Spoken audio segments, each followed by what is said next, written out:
काव्य पाठ के सांझे पटल श्रेष्ठ कवि श्रेष्ठ कविता के सभी गुणी दर्शकों का हार्दिक अभिनंदन।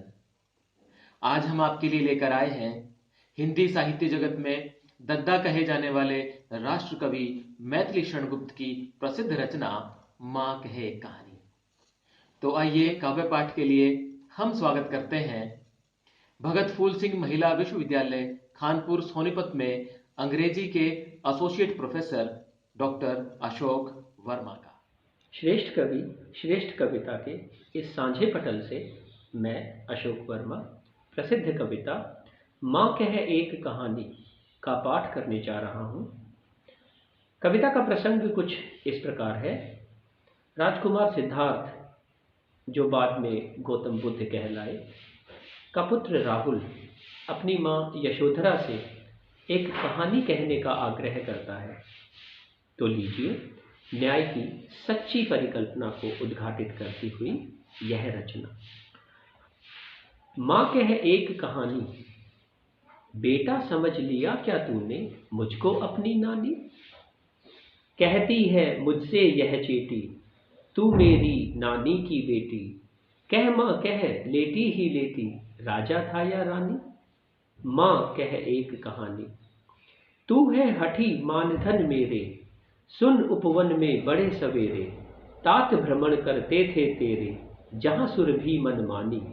जहां सुरभि मन मानी, हाँ मां यही कहानी। वर्ण वर्ण के फूल खिले थे, झलमल कर हिमबिंदु झिले थे। हल्के झोंके हिले मिले थे, लहराता था पानी। लहराता था पानी, हाँ हाँ यही कहानी। गाते थे खग कल कल स्वर से, सहसा एक हंस ऊपर से।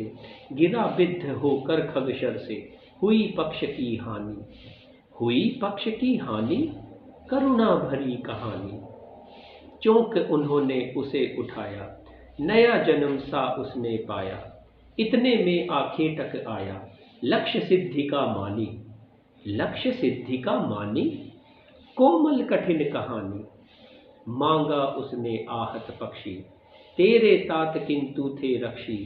तब उसने जो था खगभक्षी, हठ करने की ठानी।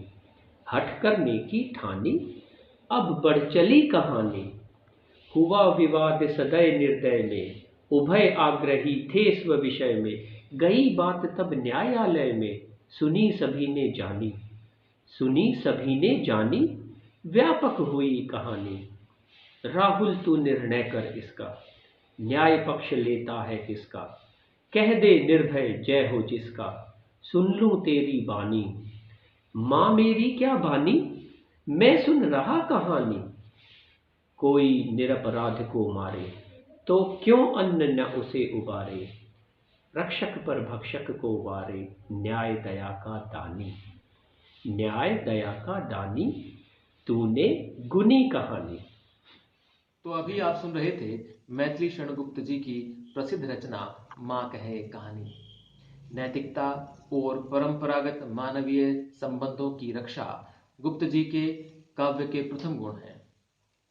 जहां साकेत उनकी रचना का सर्वोच्च शिखर है, वहीं स्वतंत्रता आंदोलन के दौरान उनकी कृति भारत भारती ने खूब यश बटोरा और इसी से प्रभावित होकर गांधी जी ने उन्हें 1936 में राष्ट्र कवि कहकर संबोधित किया। हिंदी साहित्य के क्षेत्र में उनके योगदान के लिए 1952 में उन्हें राज्यसभा का सदस्य मनोनीत किया गया तथा 1954 में उन्हें पद्म विभूषण से भी नवाजा गया। उनकी जयंती 3 अगस्त हर वर्ष कवि दिवस के रूप में भी मनाई जाती है।